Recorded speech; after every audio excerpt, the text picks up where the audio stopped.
Welcome back, beloved ones. Today, we're about to embark on a journey that delves deep into one of the most intriguing and mysterious stories hidden within the pages of the Bible, the forgotten sons of Moses. You know Moses, the mighty leader chosen by God to part the Red Sea, to face Pharaoh, and to lead the Israelites to freedom. He's a towering figure in biblical history. But have you ever wondered, what happened to his sons, Gershom and Eleazar? Why do their names fade into the shadows of history, while the descendants of his brother Aaron take center stage? Here's the mystery that will shock you. Why was Moses' son erased from history? What if I told you that there's more to the story of these two sons than meets the eye? What if they weren't merely forgotten by time but deliberately hidden in God's divine plan? And what if the reason they were kept out of the spotlight is one of the most profound lessons we can learn about God's purpose and His timing? In this video, we're going to uncover the secrets behind the disappearance of Moses' sons from the biblical narrative. What was the purpose of their seemingly hidden existence? Could they have been part of a greater divine scheme that we've all missed? The truth is far more mysterious and powerful than you can imagine, and the answers may just change the way you view your own life and purpose. If you've ever felt overlooked, as if your role is behind the scenes or unnoticed by the world, then this is the story for you. Because sometimes, the most important roles in God's plan are not the ones that are in the spotlight. Could Moses' sons have played a hidden yet critical role in God's grand design? Their silence speaks volumes about the power of humble service and trusting God's timing. Stick with us, and we'll reveal the shocking reasons why these two sons, who should have been front and center, were mysteriously erased from history, and how their story is more relevant to your life than you might think. So if you're ready to uncover the hidden truths of the Bible that most overlook, don't forget to drop a 777 in the comments below, like this video, and share it with anyone who's ready to dig deeper into the hidden mysteries of God's Word. Let's dive into this mystical and eye-opening journey together. What lies ahead is far more than a forgotten story. It's a divine revelation that will change your perspective forever. Moses' forgotten son. Why was erased from history. The story of Moses' sons, Gershom and Eleazar, is one that seems to have slipped through the cracks of biblical history, leaving behind only fragments and quiet whispers. This narrative unfolds in a pivotal moment in Moses' life, a time of solitude and transformation. After his dramatic flight from Egypt, where he had fled due to his involvement in the death of an Egyptian taskmaster, Moses found himself in the land of Midian. It was there, in the rugged wilderness, that Moses would experience the kind of exile that would ultimately mold him into the great leader he would become. Moses, a man on the run, encountered a figure that would change his life: Jethro, the priest of Midian. And it was through Jethro's family that Moses found not only refuge but also a new life. He married Zipporah, the daughter of Jethro, and settled into a quiet, humble life as a shepherd. It was in this peaceful yet obscure existence that Moses fathered two sons, Gershom and Eleazar. Their names themselves carry weight. Gershom meaning a stranger there, a reflection of Moses' status as an outsider in Midian, and Eleazar meaning my God is my help, a powerful testament to the divine aid Moses had received when he fled Egypt, Exodus 2:15-22. But here's the twist. Why does the Bible remain so silent about the lives of these sons? Why were they seemingly erased from the story of Moses' great mission to lead the Israelites out of slavery? Think about it. Moses, the man who would deliver the Israelites from Egypt, has sons, but we hear so little about them. Was it intentional? Or was there something deeper, something hidden that we haven't yet uncovered? Let's pause for a moment. If you were to delve into the life of Moses, you would quickly discover that his sons were not just ordinary children. Gershom and Eleazar played a crucial role in the narrative, yet the details of their lives are shrouded in mystery. Why is it that Moses' legacy, so intricately woven with God's divine plan, seems to overlook his sons? Could it be that their stories hold secrets we are meant to uncover, or were they simply too insignificant to the larger narrative? What do you think? Could there be a deeper reason for the Bible's silence on Moses' sons? Could this silence be a form of divine strategy? Or perhaps there are lessons hidden in their absence, lessons that might unlock new insights into Moses' journey and our own spiritual paths. The first mention of Moses' son Gershom in the Bible comes in Exodus chapter 2:22, where it states, "Zipporah gave birth to a son, and Moses named him Gershom, saying, 'I have become a foreigner in a foreign land.'" This name, Gershom, is not just a mere label, it's a window into Moses' inner world during a time of great upheaval. The name itself comes from the Hebrew root ger, meaning sojourner or foreigner, and within this simple name lies a profound story of exile, loss, and the deep sense of displacement Moses was experiencing. Consider this: Moses, who was once raised in the luxurious halls of the Egyptian palace as the adopted son of Pharaoh's daughter, found himself in an entirely new world. The life of royalty, power, and privilege was now a distant memory, replaced by the harsh realities of life as a fugitive. Gone were the days of sumptuous feasts and royal decrees. Now Moses was tending to sheep in the barren wilderness of Midian, a far cry from the life he had once known. What's striking is how Gershom's name encapsulates this emotional and spiritual journey. Imagine the weight of such a name for Moses. This wasn't just a name for a son. It was a name that reflected his very existence. Gershom was a constant reminder to Moses of how far he had fallen, how much he had lost, and how deeply disconnected he felt from both his Egyptian past and his new life in Midian. He wasn't just a sojourner in a foreign land. He was a man in search of identity, wandering between two worlds, trying to reconcile who he had been and who he was becoming. Do you ever feel like a foreigner in your own life, as though you're caught between your past and your future, struggling to find where you truly belong? Moses' experience in Midian, his years of exile, wandering, and personal reflection could be something we all can relate to at different stages in our lives. Just like Moses, we may find ourselves in seasons of transition, feeling like strangers in a foreign land. And perhaps, just as Moses named his son as a way to process his own journey, there are moments when the names we carry reflect our own spiritual and emotional battles. Have you ever wondered how Moses navigated that inner tension, that struggle between past and future? What would it be like to look at your own life and see a name that holds such deep meaning?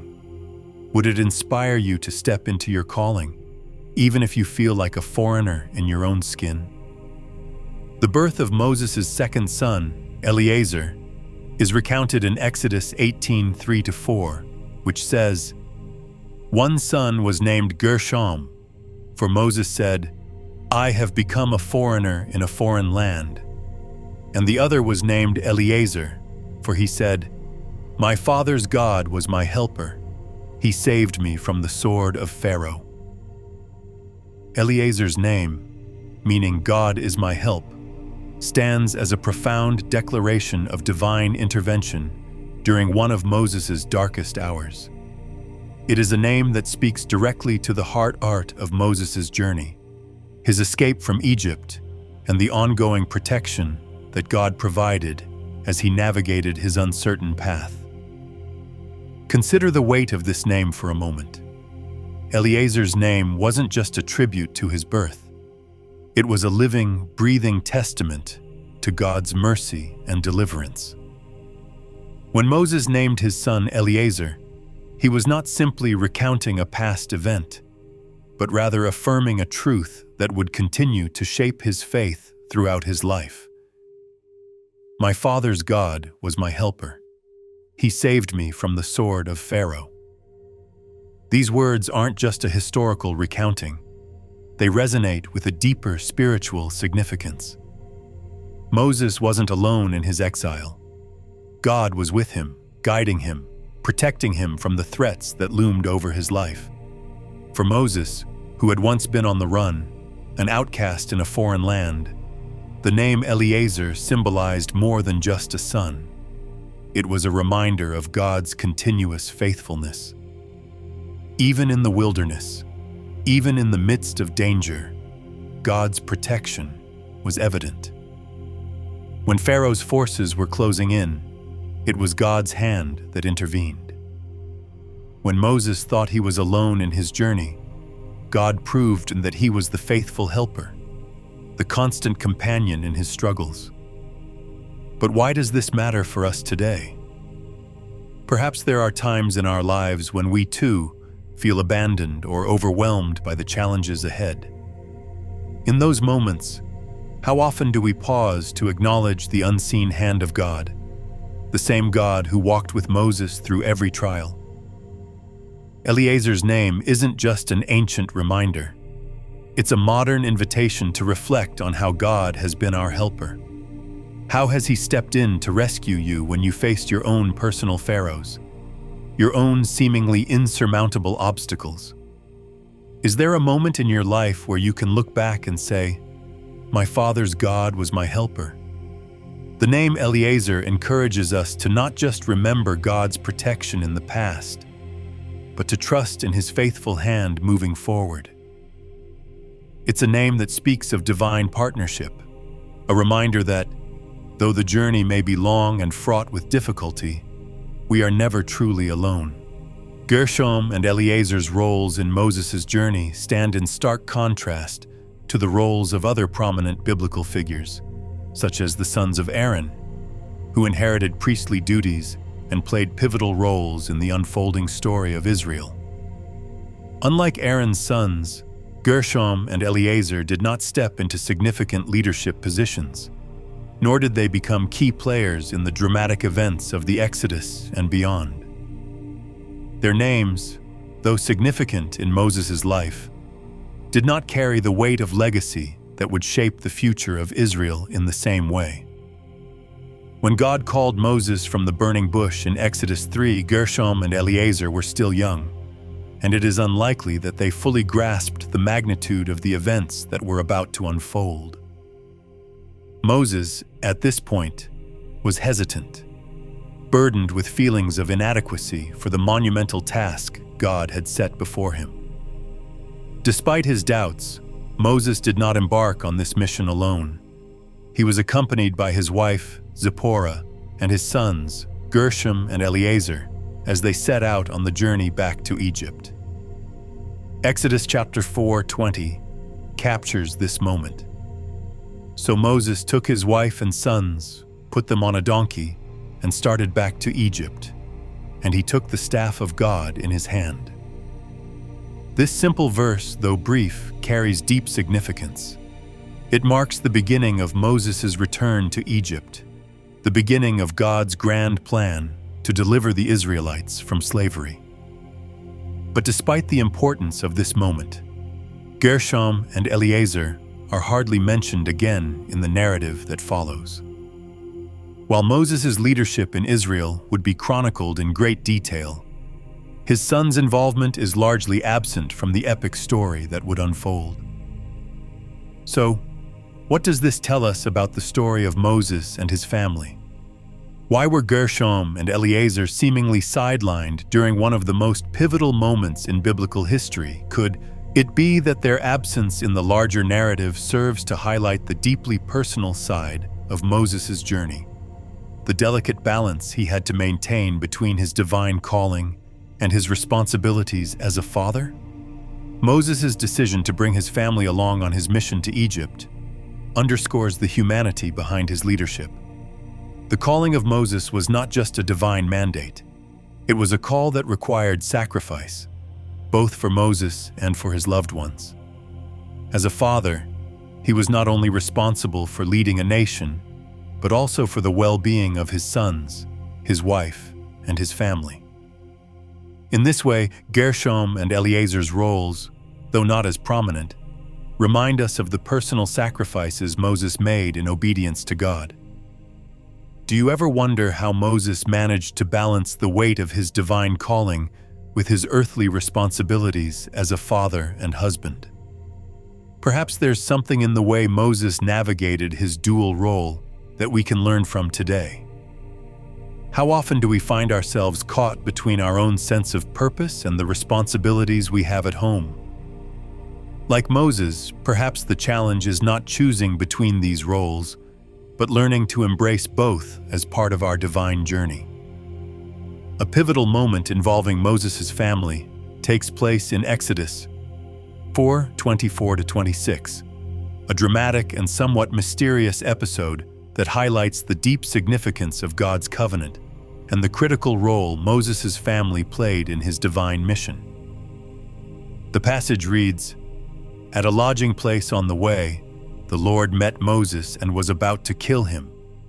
But Zipporah took a flint knife, cut off her son's foreskin, and touched Moses' feet with it.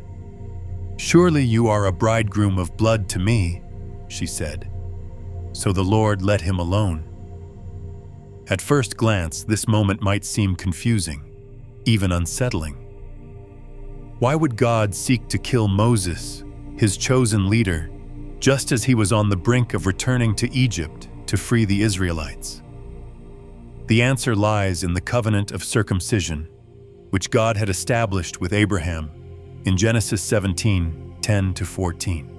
Circumcision was not merely a ritual, it was a sign of the covenant, a sacred act that marked the descendants of Abraham as God's chosen people. It symbolized their commitment to God and His commandments.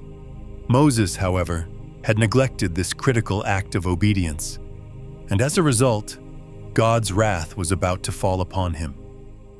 But in this moment of impending danger, Zipporah, Moses' wife, acted swiftly and decisively. She took a flint knife, circumcised their son, and touched Moses' feet with the blood. In that instant, the Lord spared Moses, and Zipporah's words, "Surely you are a bridegroom of blood to me," underscored the gravity of the situation. Her actions re-established their family's alignment with God's covenant, and Moses' life was spared. This moment is profound for several reasons.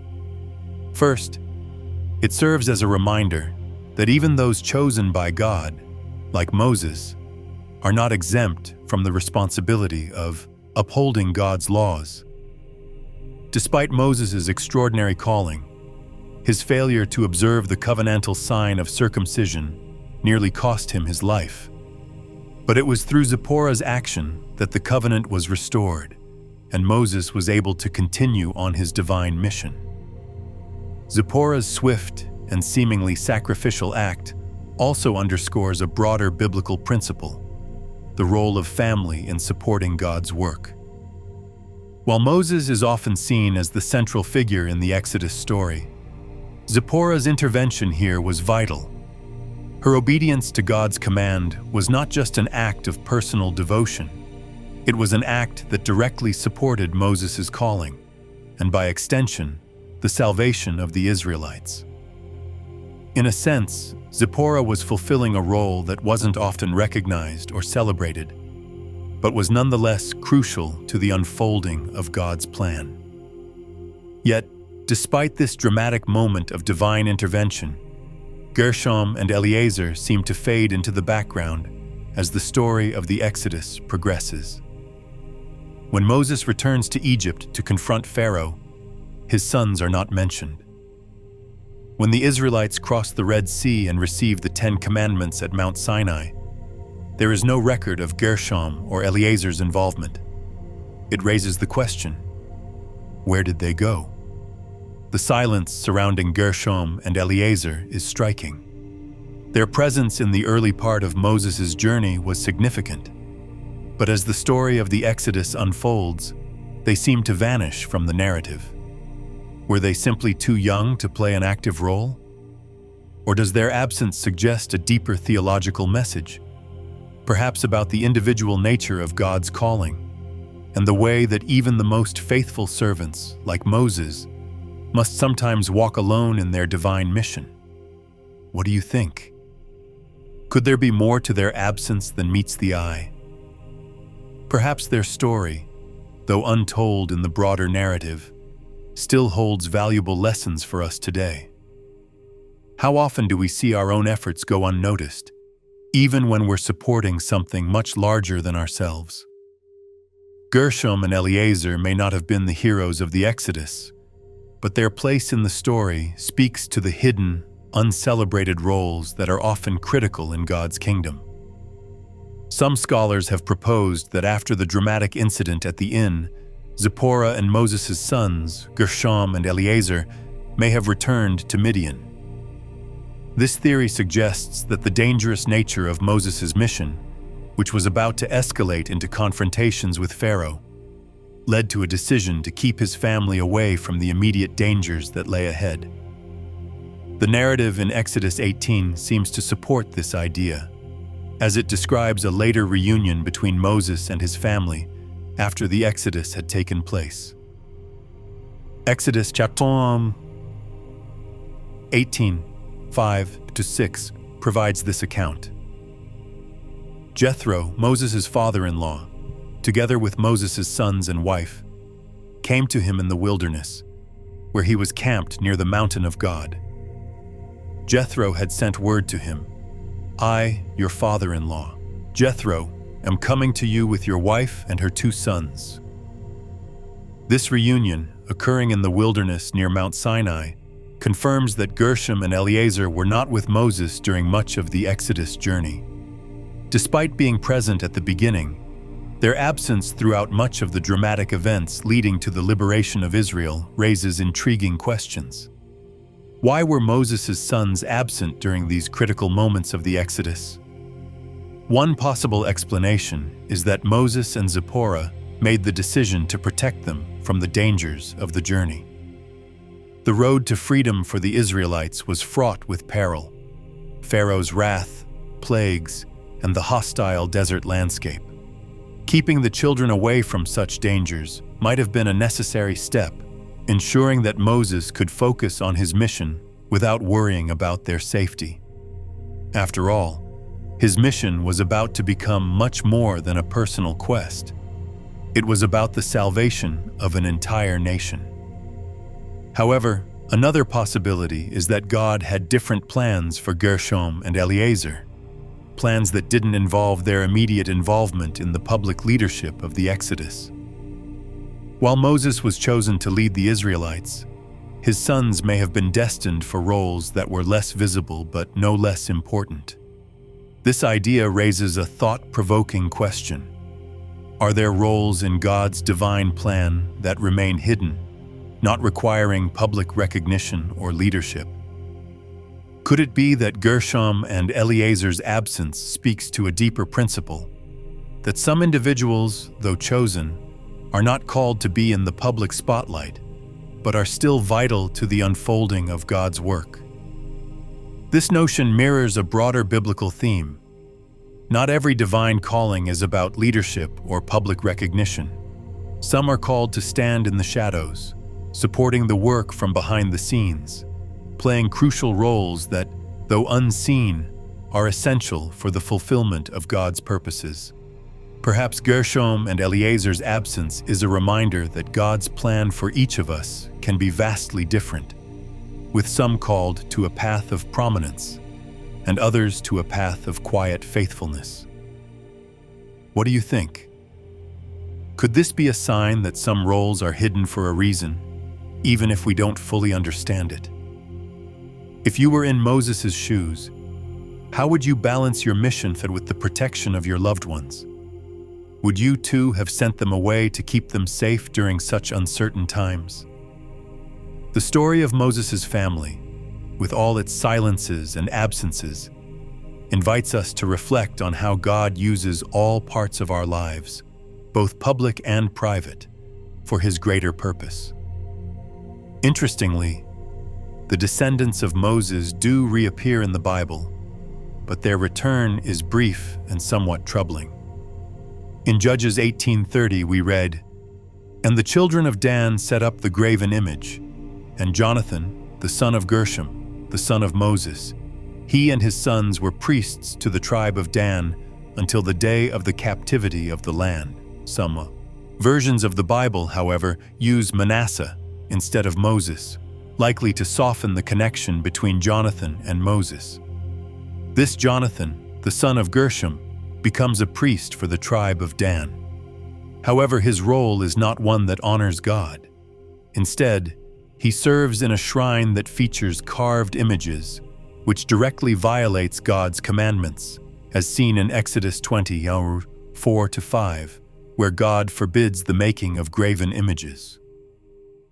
Jonathan's actions stand in stark contrast to the faithfulness of his forefathers, particularly his grandfather, Moses, who was called by God to lead the Israelites out of Egypt and to establish a covenant with God. This troubling detail raises several significant questions. Did the descendants of Moses stray spiritually? Was the lack of prominence in their role within Israel's history an indication of a larger spiritual drift? Jonathan's actions in the shrine are particularly concerning because they reveal a departure from the legacy of faith that Moses and his family were supposed to uphold.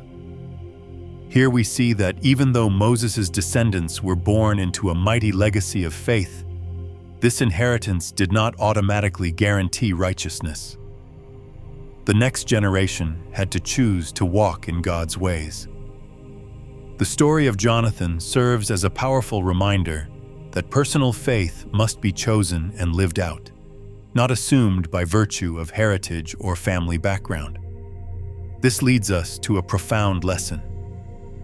Being born into a legacy of faith doesn't ensure one will live in righteousness. It's a personal choice that every individual must make. Just because someone is part of a family with a rich spiritual heritage doesn't mean they will automatically walk the same path. Even the greatest leaders' descendants must decide for themselves whether they will uphold the values and beliefs passed down to them. How does this reflect on your own spiritual journey? Are you walking in the legacy of faith that has been passed down to you? Or are you at a crossroads, deciding whether or not to embrace it fully?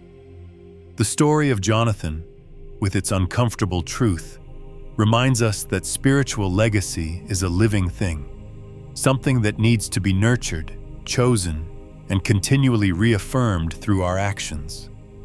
Just as Jonathan made a choice to serve idols instead of the living God, each of us faces the choice to either follow the path of faithfulness or stray from it.